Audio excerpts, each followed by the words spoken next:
Hello and welcome to the Leadership Matters podcast, the podcast for people passionate about leadership and organisational performance, offering up insight and inspiration from peers who have great experience to share from developing leaders in some of the world's leading organisations.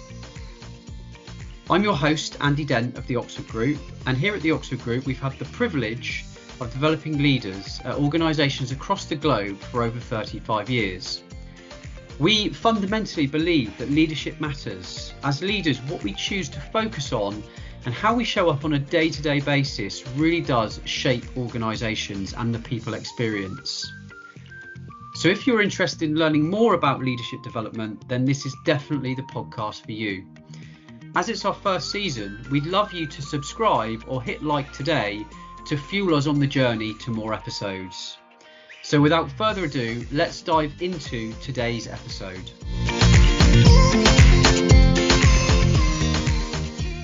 Today we're delighted to welcome Sharlene St-Claire, Leadership Development Partner from Virgin Media O2. Sharlene and I met at an event, a CRF event back in February. We had a few conversations since, and we just thought she'd be a fabulous guest to get on to the podcast. So Sharlene, welcome. And it would be great to kick us off with a little bit with just an introduction to who you are and kind of what you're passionate about, I guess. Hi, Andy. Thanks so much for having me on the podcast. Really happy to be here today. So I can tell you a little bit about me, if that would be helpful. I've worked in learning for about 16 years. I started off by doing a psychology degree. I've got 2 postgrads in human resource management and exec coaching. I'm chartered member of the CIPD, and really pleased to be here. So I can tell you a little bit about my career history, if that would be helpful as well. Yeah, that would be great. Let's bring to life how you got to where you are now. Yeah, so I originally started out by doing a psychology degree and actually wanted to become a clinical psychologist. So I started out working as an assistant psychologist and then an addictions counsellor.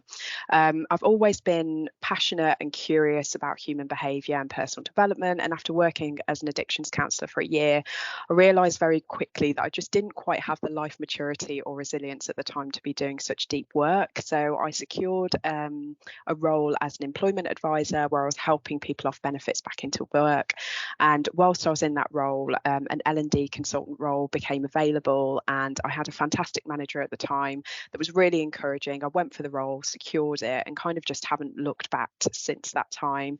And within that role, that's really where I became curious and started to explore kind of the concept of leadership development. So the company that I was working for at the time actually were beginning to offer aspiring managers programs that were endorsed by the Institute of Leadership and Management. And I had about 15 offices that I was covering. I was supporting 15 different managers, about 300 staff working alongside the HRBP, and management development became part of that role. So I was delivering this Aspiring Leaders programme. I was offering kind of this support to managers as well. And it was at that time that I really realised that, so management development is actually a discipline within itself.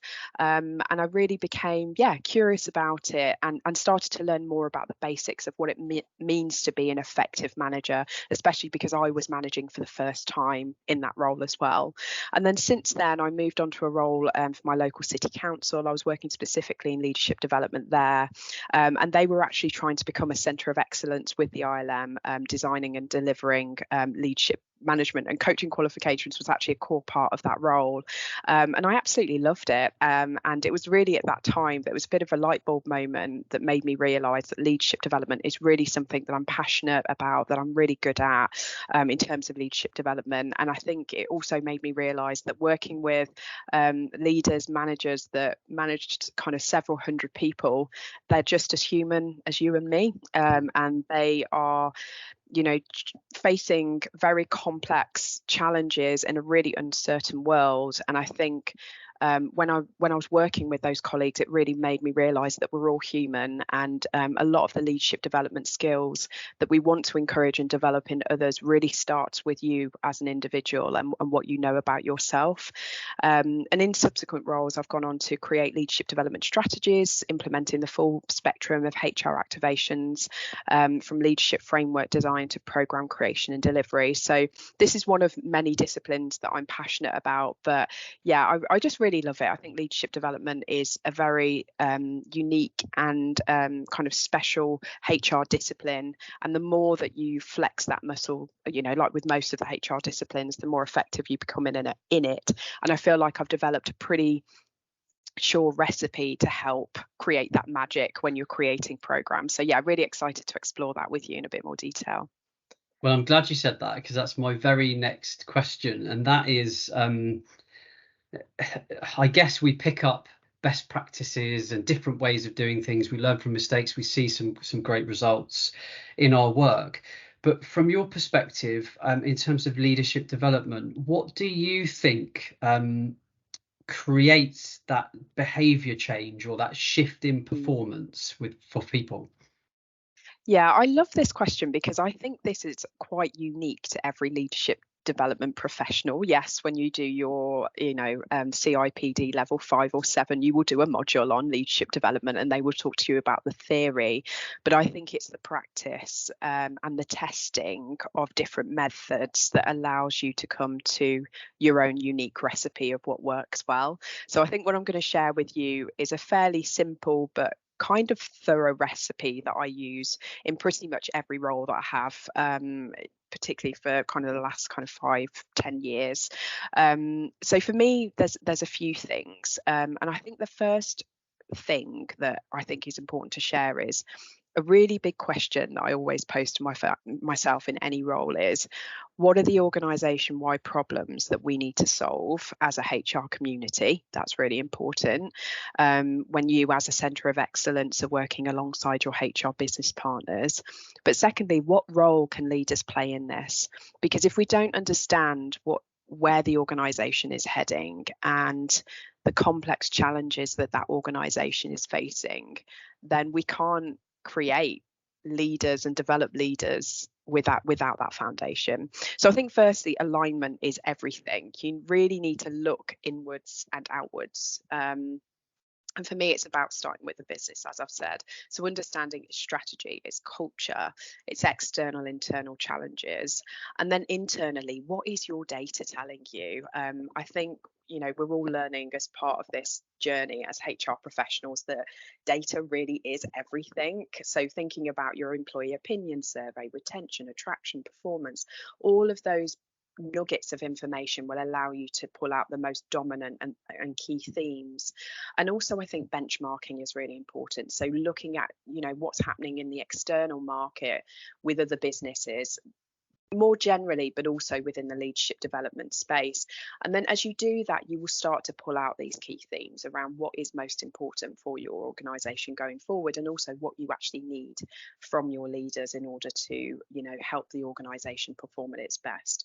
Secondly, I think deep consultation is important. So working with your HRBPs, your heads of centres of excellence, your exec team, to not only understand what shifts need to be achieved in your people leaders to achieve the organisation-wide challenges, but also really thinking about who your sponsors are going to be, who are your big hitters, who's got the loudest voice, who's going to back you in terms of those leadership development offers, because that is where I think your credibility as a leadership professional really comes into play. If you've got some really great sponsors that are behind you and working alongside you, when you walk into that virtual room, classroom, or you're working one-to-one with a senior leader and they know that you know the business really well and the direction that you're heading in, the more confidence they will have in you as an expert in that role.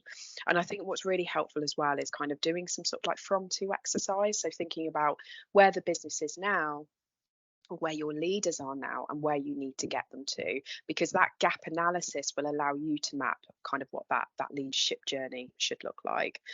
I think thirdly, and this is probably one of the biggest lessons that I've had the privilege to learn very recently in the last few years is the concept and discipline of colleague experience.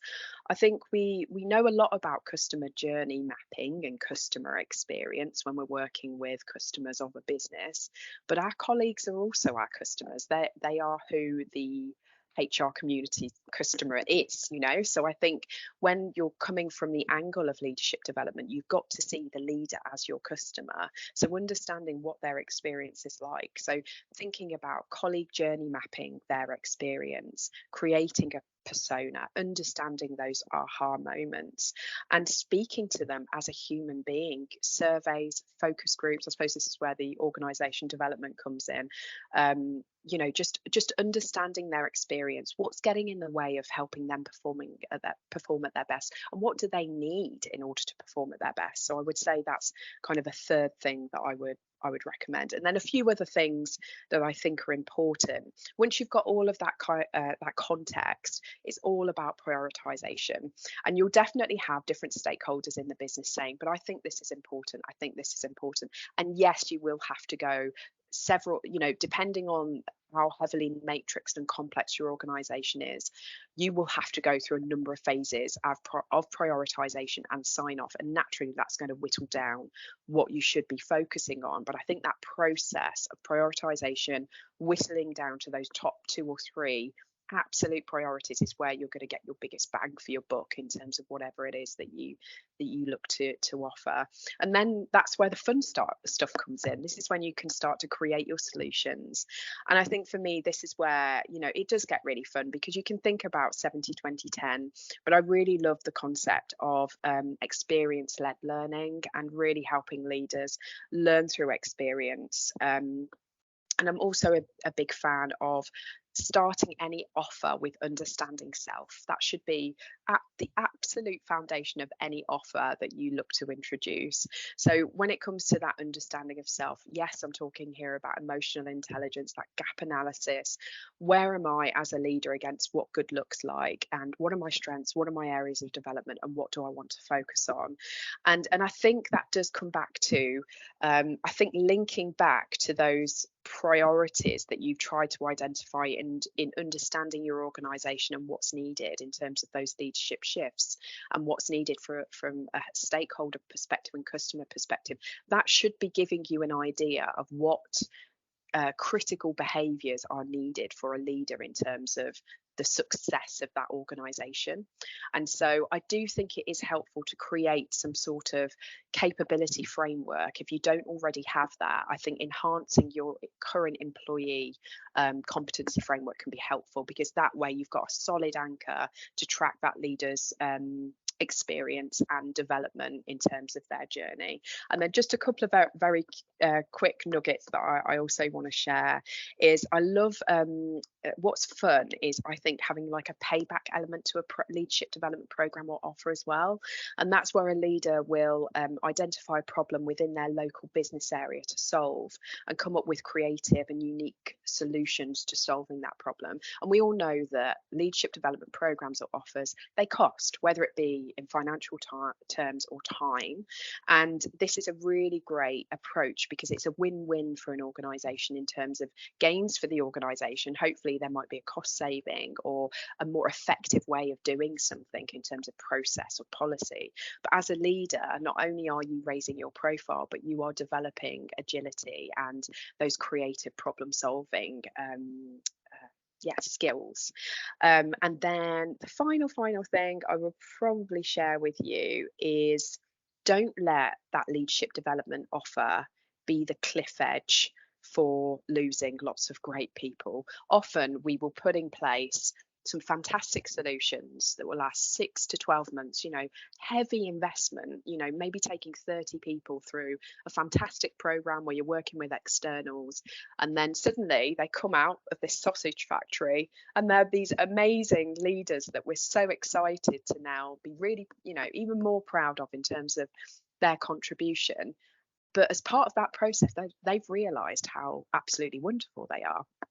So naturally, they're looking externally and you start to lose people. So don't let that be your cliff edge. And what I would say is that alumni, using that cohort of individuals to kind of support the development and growth of future individuals, or using their skills, or partnering with them in terms of consultancy, really just bringing them into your HR community can be a really powerful way of retaining and continuing to develop those individuals.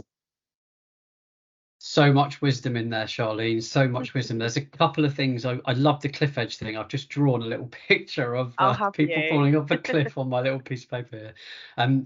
But one of the things I was just keen just to maybe chuck a few ideas out in terms of tools that you've used, in the fun stuff. You mentioned that understanding of self was one of the key things that you'd start with.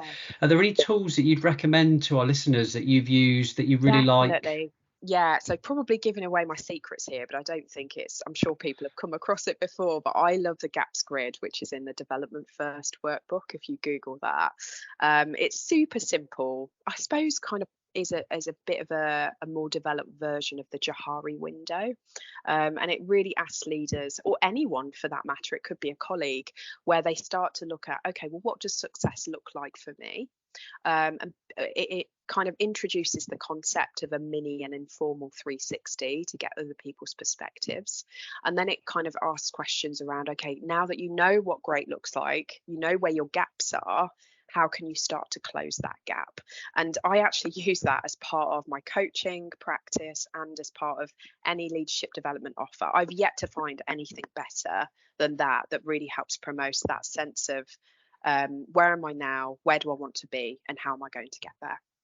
Fantastic. And we live in a world of tech nowadays, don't we? Just wondered if there's any kind of tech innovations or tech tools that you've used to good use in any of your leadership programs in recent times. I mean, I think we've heard of the ChatGPT or GPT. Yeah. I can't remember exactly what it's called, but I even used it for this podcast like a couple of days ago, and it was amazing. Yeah, you're going to ask me a question in a couple of questions time that I was prepping for, and I just wanted to kind of sense check what I was thinking versus what the bot was thinking, and it was amazing. Right. Like, what was the outcome then? What was the difference? So it just kind of validated for me that I was thinking along the right lines in terms of future skills needed by leaders. So as a leadership development professional, I think it's useful to have so many tools at hand, but you can even ask this bot to create course material and design a course for you. I mean, we didn't have that 10 years ago. I'd spend 4 to 5 days designing a half-day workshop, and now we have that at hand. So yeah, that's probably the one piece of tech that I've started using more recently in my practice. Great, thank you very much, Sharlene. Okay, so shifting on then, so what do you think? Obviously it's a tough time right now, isn't it, for organisations, for individuals, for society, so much change going on, and I think that's going to be around to stay. So what do you think is the biggest challenge that leaders are facing right now? Great question. And there's a couple of things that really came to mind for me in terms of some of the biggest challenges. Some kind of, one or two research based, but one or two kind of based on my own opinion. And I think the first, you've kind of hit the nail on the head there, is uncertainty. We're in a time of post-COVID hangover where we're all trying to, as businesses, trying to move into a more hybrid way of working, which is creating challenges within itself. We've got political instability, the rise in inflation, the war in Ukraine, which is impacting supply. And I think all of these big hitters they're not going away. They're set to stay for quite some time, and I think that's really having an effect on businesses, and leaders are being expected to ensure uninterrupted performance of current organisation functions and activities. That's hard, to manage that uncertainty. So I think that's one of the big challenges. The second one I've noticed is around assuming more than one role. So one thing that I've certainly experienced in businesses as I've kind of progressed is this move to agile ways of working. And I think a lot of individuals within businesses, particularly managers, are being expected to either train towards and then be part of a scrum, a squad, so squad, scrum master, squad participant, and they have their role as line manager, and they have their role as doer. And I think that in itself is really creating some serious overload and burnout.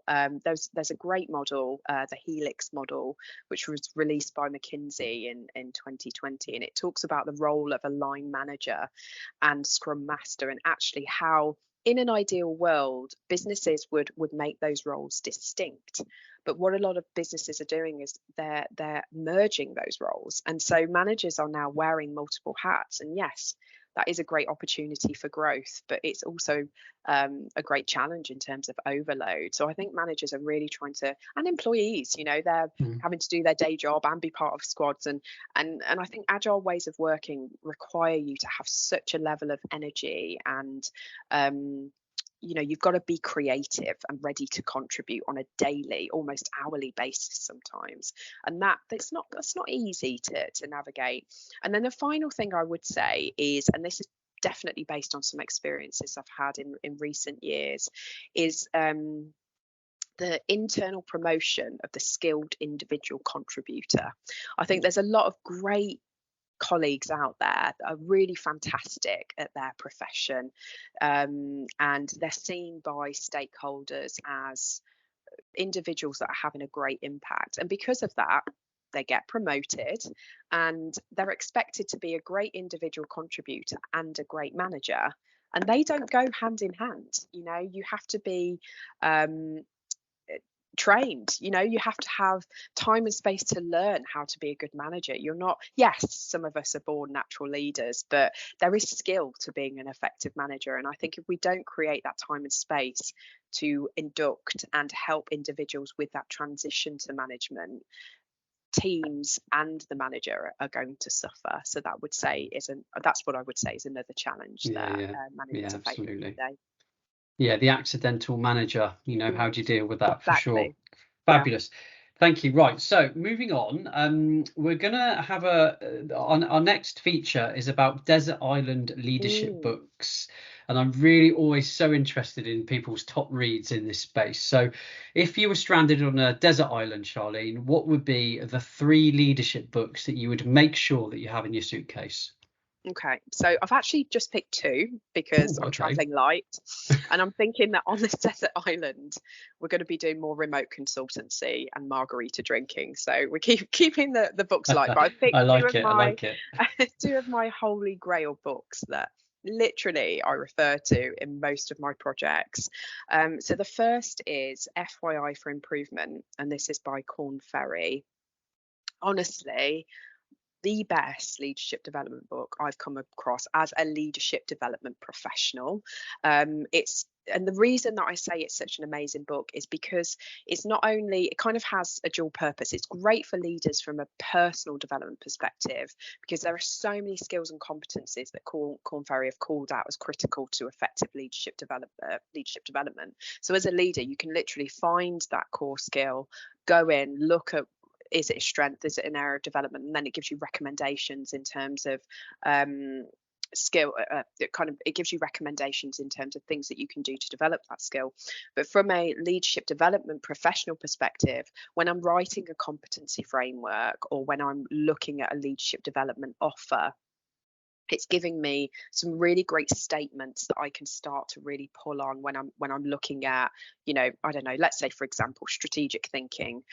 What statements would describe a strength? What statements would describe an area of development? So that's super helpful to have that as a reference. But secondly, from a leadership development perspective, and yes, it's a couple of years old now, maybe a couple of years, but it's still got some really great content in there that would really help me think about some of the things that I can do with leaders, particularly in the 70-20-10, particularly in the kind of the 10% area. Then the second book would be Experience Driven Leader Development, and this is by Wiley. really. And yeah, I love this book because, again, when it comes to kind of designing leadership development offers, it offers models, tools, best practices, and advice for on-the-job learning. And I'm a big fan of, yes, we love classroom-based or virtual-based learning. We need that time and space to teach the theory and give opportunity for that peer-led contribution. But I think there's nothing like learning on the job and having that active reflection in terms of the impact that you're having on others and where you are in terms of that skill development. So I really like to bring experiences into any offer that I create, and that book really helps me think creatively about what that could look like. Fantastic. They will be both added to my reading list, that is for sure. Good. They sound really, really good, and I hadn't heard of either of them, and which is Interesting. always even better, because I'm always craving for new content. So thanks so much for sharing that. What do you think in terms of the world?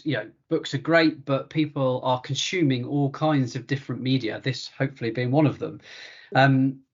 What would you advise? What do you think every leader should either listen to or watch? Could be a TED talk, it could be a podcast, a series of something, a film even. What's your kind of thing that you would advise in that multimedia space?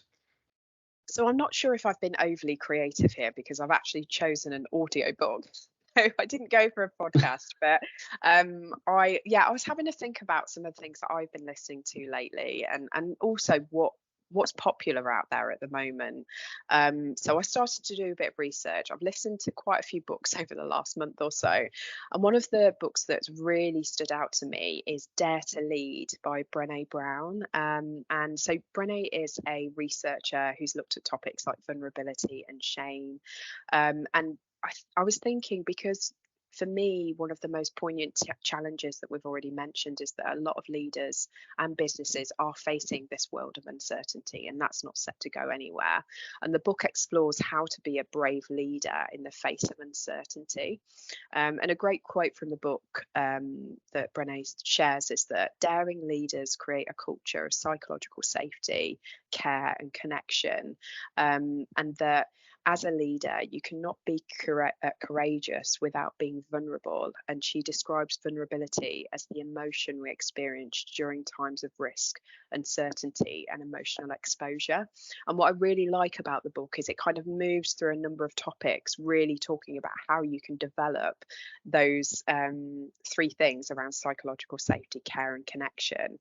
And it also provides a number of tools as a leader that you can use on her website, and downloadables that I think are just really useful. And I think when it comes to the next leadership development offer that I create, this is one of the core texts that I would actually like to recommend.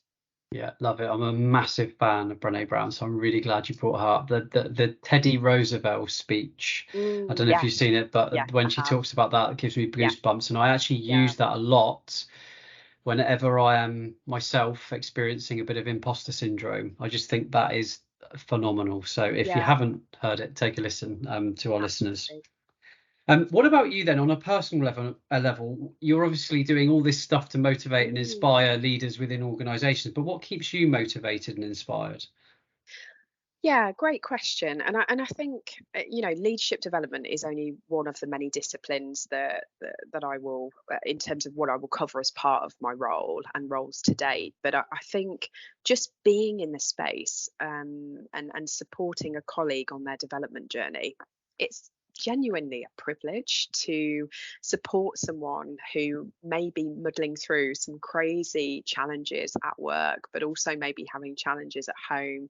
And what you're doing as a leadership development professional, coach, consultant, is you're there to support and help that individual to bring out their best self at work, to really think about where they are against what good looks like and how they can close that gap. And I just think it's really awesome to be part of that journey with that individual, with that group of people. And I've built some really good connections and been really privileged. I can't use that word enough, where people will thank you for your support that you've offered as part of that journey. But that's been my job, like I'm paid to do that, but yeah, I really enjoy it. So I just think definitely a big motivator for me. And I'd also say that leadership development is a hugely creative space to operate in, and I love how it presents you with so many problems to solve, and knowing that you can be such a huge contributory factor to the organization's performance because you're really investing in leaders. Yeah, it's great. So I would say those few things motivate me. Thanks, Charlie. And what about if you had to think about this is a really difficult question, the one skill, behavior or mindset that you think is going to be imperative for leaders in the next 5 years as we kind of move through all that, navigating that change that you talked to earlier? What do you think is the super skill, the superhero skill, behavior or mindset to have? So I'm going to be a pain here and pick more than one because there are so many. But yeah, the first I think is imperative is based on a bit of research. Gartner's 2023 leadership development benchmarking report. They talk about some of the core skills that HR professionals see as the biggest gaps for leaders. And interestingly, coaching and development, or coaching and developing others, has been the longest standing capability gap for leaders for the past 3 years. And I thought to myself that if that's been the biggest capability gap for the past 3 years, surely we need to be investing and supporting our leaders in terms of the development of those core skills. Hybrid working isn't going anywhere, and I think leaders are struggling to find that balance and responsibility. But I do think having that as a core skill, understanding what coaching is and how to do that at the water cooler as part of your day-to-day, and being able to create that continuous learning approach is really core and integral, I think, for leaders over the next few years. Secondly, I would say emotional intelligence and self-awareness. I mean, I'm a big fan of authentic leadership, supporting leaders to develop that vulnerability. But I think particularly as we've been talking about uncertainty, organisations are becoming more diverse, global, and leaders need to possess that kind of high emotional intelligence. And that includes things like understanding their own emotions, strengths, areas of development, being able to empathise with others, build strong relationships, collaborate and communicate effectively across cultures and backgrounds. And the final one, or ones that I've picked, are adaptability and agility. I really think that leaders must be able to adapt and be agile in response to the rapidly changing business environments, markets and emerging technologies that they're faced with. And there is definitely something about embracing uncertainty and not being afraid of it, because as I've said, it's not going anywhere and we do need to be able to adjust. Fab. Thank you so much. So we've got a closing question, and we've borrowed, and he says stolen, but borrowed this format from another very well-known personal development podcast. And this is where one of our previous guests leaves a question for a future guest. So I've got your question here in front of me, and there are some parallels actually to a couple of the questions we've asked. The question is, what will leadership need to look like in 10 to 20 years? So it's a real forward facing question here. So beyond what if you can put your kind of forward gazing goggles on and look a little bit beyond what we've talked about today, what do you think's even beyond that hill for leadership? That is such a great question. I would probably say there are a few things. The future of the organisation isn't going anywhere. So we do need leaders that can have that visionary thinking, to really be able to anticipate those future trends, disruptions, opportunities, and create kind of that compelling vision. So I do think visionary thinking and the future of the organisation is a skill that we do need to be supporting our leaders with in terms of that development. And I would also say there's something about ethical decision making. I particularly think because we're now facing more complex challenges externally to businesses, and particularly from a diversity perspective and kind of some of the dilemmas that leaders might be faced with, we do need to be making decisions with integrity. So I do think there is something about ethical decision making. And I think the final one is digital literacy, because as as businesses and the use of the tools that we have in front of us, there's naturally going to be an advancement in technology, automation, analytics. And so I would definitely say that leaders need to be confident in their use of technology. Fab.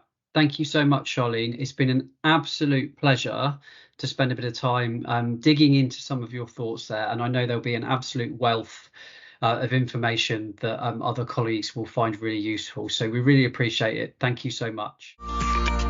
Thanks so much for listening to today's episode. We hope you took some insight or inspiration from the conversation.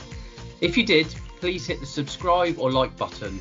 And that's not because we want to get loads of sponsors, it's just so we know that you're finding the content worthwhile and we can keep delivering more and more conversations. If you are finding it useful, why not follow us on LinkedIn or check out our website or sign up for our newsletter to keep up to date with upcoming events, insights and articles to help either yourself or the leaders in your organisation. Thanks again.